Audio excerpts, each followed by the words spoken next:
Hello बच्चों, आज हम कक्षा 5वीं का पाठ भी 5 करने जा रहे हैं जिसका नाम है जहाँ चाह वहाँ राह। तो इस बात को कितना सही मानते हैं आप लोग कि जहाँ हमारी चाह होती है, जो हमारी चाहत होती है किसी चीज़ को पा लेने की, अगर वो सच्ची है ना तो उसको हम पा ही लेंगे किसी ना किसी तरीके से। उसको पाने के लिए कई सारे रास्ते जो हैं, राह जो है वो निकल कर आ जाएगी। तो ऐसी ही कुछ कहानी है ईला की। जो ईला थी, ईला सचानी जो थी वो बहुत बचपन से ही उसके जो थे हाथ नहीं थे और वो सारे के सारे काम अपने पैरों से किया करती थी। तो ये कुछ जो है शब्दार्थ हैं, इसका आप स्क्रीनशॉट खींचिए ताकि आप बाद में जो आपको ना समझ आ रहा हो, लेसन में कुछ शब्द दिया गया हो, उसको आप समझ सकें कि क्या लिखा है। तो कुछ प्रश्न उत्तर के माध्यम से हम लेसन को जानते हैं। जैसे ईला सचानी का बचपन कहाँ और किसके घर में बीता। तो ईला सचानी का बचपन जो था राजकोट में, गुजरात का जो एक राजकोट गांव है उधर उसके नाना के यहाँ बीता। ईला अपने पैरों से कौन कौन से काम आसानी से कर लेती थी। तो ईला अपने पैरों से दाल भात खाना यानी दाल चावल खाना, दूसरों के बाल बनाना, कोई सामने उसकी बैठ जाए तो उसकी चोटी वो बना सकती थी पैरों से, फर्श बुहारना यानी फर्श पे झाड़ू लगाना और कपड़े धोना, तरकारी काटना, तरकारी यानी सब्जी काटना और तख्ती पर लिखना। पहले जो है तख्ती चलती थी बच्चों, जैसे स्लेट होती हैं, तो उस पर लिखना जैसे काम आसानी से कर लेती थी। अगला है ईला को लेकर स्कूल वाले चिंतित क्यों थे। चिंतित क्यों थे मतलब क्यों परेशान थे कि ऐसी जो बच्ची है जिसके हाथ नहीं है, क्योंकि बेसिकली ऐसा देखा जाता है कि हाथ से ही लिखने का काम अधिकतर होता है। अब वो परेशान थे, भाई हाथ तो है नहीं, अब हम इसको कुछ काम देंगे तो ये कैसे करेगी। तो स्कूल वाले ईला की सुरक्षा और काम करने की धीमी गति को लेकर चिंतित थे। पैरों से लिख तो लेते थे लेकिन बहुत धीरे लिखती थी। और सुरक्षा यानी जब हाथ नहीं है तो कैसे, अगर गिरने लगेगी या कुछ होगा, सुरक्षा किसी बच्चे ने धक्का दे दिया तो अपने आप को जैसे हम कंट्रोल करते हैं हाथ की मूवमेंट से, तो कैसे करेगी। तो इस तरह का आगे क्वेश्चन है कि ईला 10वीं की परीक्षा पास क्यों नहीं कर पाई। सेम इसी से रिलेटेड क्वेश्चन है कि पास क्यों नहीं कर पाई, क्योंकि उसके काम करने की गति जो थी वो धीमी थी और ईला को नहीं पता था कि उसे अतिरिक्त समय पर लिखने के लिए किसी अन्य व्यक्ति की सुविधा मिल सकती है। जैसे अन्य व्यक्ति की सुविधा यानी जो कि किसी न किसी तरीके से स्पेशल एबल्ड पर्सन होते हैं जिनको फिजिकली कुछ भी, उनका कोई भी बॉडी पार्ट जो है अगर नहीं है तो उसके लिए उनको स्पेशल हमारी गवर्नमेंट जो है रिलीफ देती हैं।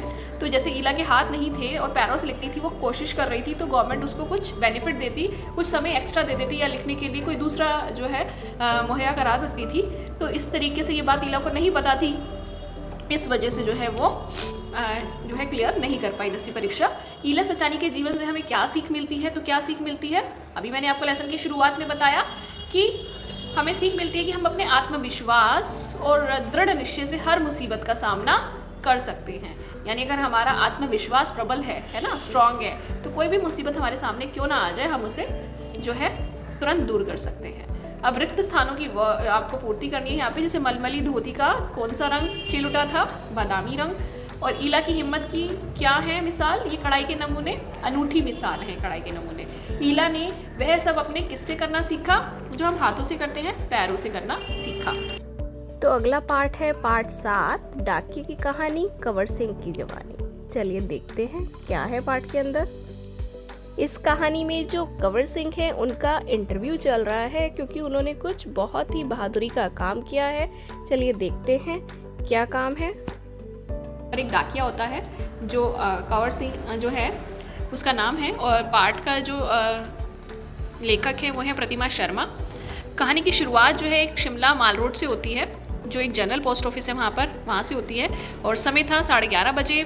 2 पैकर प्लस 3 महिला डाकिया जो हैं डाक छाटने का काम कर रही थी।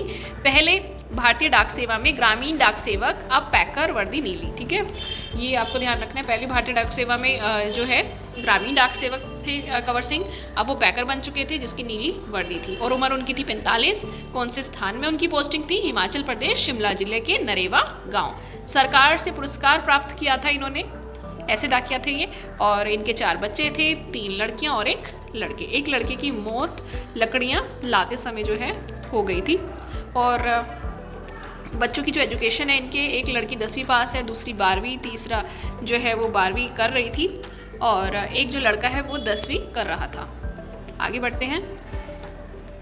डाक सेवक के काम क्या क्या होते हैं। तो डाक सेवक के काम होते हैं चिट्ठियाँ और रजिस्ट्री पर पार्सल, बिल, बूढ़े लोगों की पेंशन आदि लेके आना, ये डाकिये के काम होते हैं। भारत की डाक सेवा दुनिया की सबसे बड़ी व सस्ती डाक सेवा है और पोस्ट कार्ड केवल 50 पैसे का है, ठीक है, और यानी 50 पैसे में देश के किसी भी कोने में संदेश भेज सकते हैं। सर्विस टेन्योर, यानी उसकी नौकरी कितने समय की थी और कहाँ कहाँ करी उसने सर्विस। तो लाहौर स्फीति ज़िला किब्बर गांव में उन्होंने 3 साल सर्विस करी, जो कि हिमाचल का सबसे ऊंचा गांव है। सबसे ऊंचा मतलब हिमाचल के सबसे टॉप पे ऊपर गांव है किब्बर गांव, लाहौर स्फीति ज़िला। 3 साल नौकरी करी वहाँ पर इन्होंने। और लाहौर स्फीति ज़िला के ही कांजा गाँव में 5 साल नौकरी करी और किन्नौर ज़िला में 5 साल। मुख्यालय इसका रिकांगपिओ में भी इन्होंने नौकरी करी। किन्नौर और लाहौर स्पीति जो है वो बहुत ठंडे तथा ऊंचे जिले हैं और अप्रैल में भी यहाँ तो किन्नौर और लाहौर स्पीति प्रदेश में हिमाचल प्रदेश की एक डाक बांटने का काम करते थे। डेली 26 किलोमीटर जो है ये रोज़ चलकर जाते थे और जो है डाक बांटने का काम करते थे। जहाँ पे एक गांव में मानो ये पहुँचते थे तो 8 से 10 घर ही होते थे उस गाँव में, और 4 से 5 किलोमीटर आगे कोई दूसरा गाँव पड़ता था, फिर वहाँ पर जो है कम से कम 6 या 7 ही वहाँ पर घर होते थे। पैकर का वेतन बाबू के जितना ही होता है। बाबू के जितने का मतलब है जो ऊंची पोस्ट पे रहते हैं उनके जितना रहता है। 1998 में 29 जनवरी 10:30 बजे एक घटना घटी। वो क्या घटना घटी थी कि गेट खटखटाया और दरवाज़ा खोलो तुमसे बात करनी है। 5-6 लोगों ने फिर आकर ऐसे ही उनको फिर बहुत पीटा और इतना ज़्यादा उनको मारा कि वो हॉस्पिटल में एडमिट हो गए, जिसमें उनके सिर में कई टांके आए, एक आँख से उनको फिर दिखाई नहीं दे रहा था और होश आया तो वो कहाँ पर मिले, इंदिरा गांधी मेडिकल कॉलेज के अस्पताल में उनको दाखिल कराया था। ये भी शॉर्ट नोट है। जान पर खेलकर डाक की चीज़ें बचाने के लिए उन्हें बेस्ट पोस्टमैन का इनाम मिला। 500 रुपये प्लस प्रशस्ति पत्र भी उनको जो है वो। ये कुछ क्वेश्चन आंसर्स हैं जो कि अभी मैंने शॉर्ट नोट बताए हैं, तो उनमें से आप खुद कर सकते हैं। अगर किसी में कुछ डाउट हो तो आप मुझसे पूछ सकते हैं। जैसे कंवर सिंह कौन है, तो कहाँ के निवासी हैं, डाक सेवक को क्या क्या करना पड़ता है, कंवर सिंह को कौन सा इनाम मिला और कब और क्यों, पैकर कौन होता है, पहाड़ी इलाकों में उंगलियां झड़ने का खतरा होता है क्यों, ठीक है, अधिक ठंड के मारे जो हमारा खून का दौरा है वो नीचे पैरों तक नहीं पहुंच पाता। तो जब हमारा खून का दौरा नहीं पहुंच पाता और ठंड अधिक हो जाती है तो वहाँ पर उसकी वजह से उंगलियां जो है वो झड़ जाती हैं गैंग्रीन होने के कारण। भारतीय डाक की विशेषता बतानी है आपको, सबसे सस्ती, ठीक है, और सबसे बड़ी डाक सेवा है। संदेश भेजने के लिए प्रयोग में लाई जाने वाले किन्हीं 2 साधनों के आपको नाम लिखने हैं। जैसे आज तो संदेश हम ईमेल के द्वारा, इंटरनेट के थ्रू भी भेज सकते हैं, और किस किस माध्यम से आप भेज सकते हैं तो आप वो बताइएगा। वचन बदलने हैं यहाँ पे, बहुत आसान वचन बदलने के लिए मैंने आपको दिए हैं, तो आप बताइएगा इसमें। आगे ये विलोम शब्द हैं कुछ लेसन में ही जो आए हैं उनमें से, और कुछ समानार्थी हैं, ये भी वही हैं। और निम्न वाक्यों में भावाचक संज्ञा शब्दों को रेखांकित करना है। तो भाववाचक संज्ञा सबसे पहले हमें समझना पड़ेगा क्या होता है, ये लेसन में से ही था। तो भाववाचक संज्ञा जो है ऐसी संज्ञा होती है जिसे हम सिर्फ महसूस कर सकते हैं, वो कॉन्क्रीट नहीं होती, हमारे सामने लाइक उपलब्ध नहीं होती, जिसको हम टच कर सके, देख सके, है ना, उसको सिर्फ हम महसूस कर सकते हैं कि ऐसा है, ठीक है। तो जिस भी चीज़ को महसूस किया जा रहा होगा वो संज्ञा कॉन्क्रीट संज्ञा में होती है। जैसे राधा की आवाज़ में बहुत मिठास है, अब आवाज़ में क्या है, मिठास है, उस मिठास को मैं महसूस कर सकती हूँ, है ना। मिठास को मैं देख तो नहीं सकती, ये रही मिठास, लेकिन मैं सिर्फ क्या कर सकती हूँ, महसूस कर सकती हूँ कि आवाज़ कैसी है, मीठी है। मेरा बचपन खेलकूद में बीता, तो अब जो है मेरा बचपन जो है उसको भी महसूस कर सकती हूँ कि बचपन कौन सा होता है, जब हम बच्चे होते हैं, तो उस तरीके से वो उस समय को कहते हैं बचपन, ठीक है। राम और श्याम की दोस्ती है, तो जो दोस्ती शब्द है वो भी क्या है, भाववाचक संज्ञा है।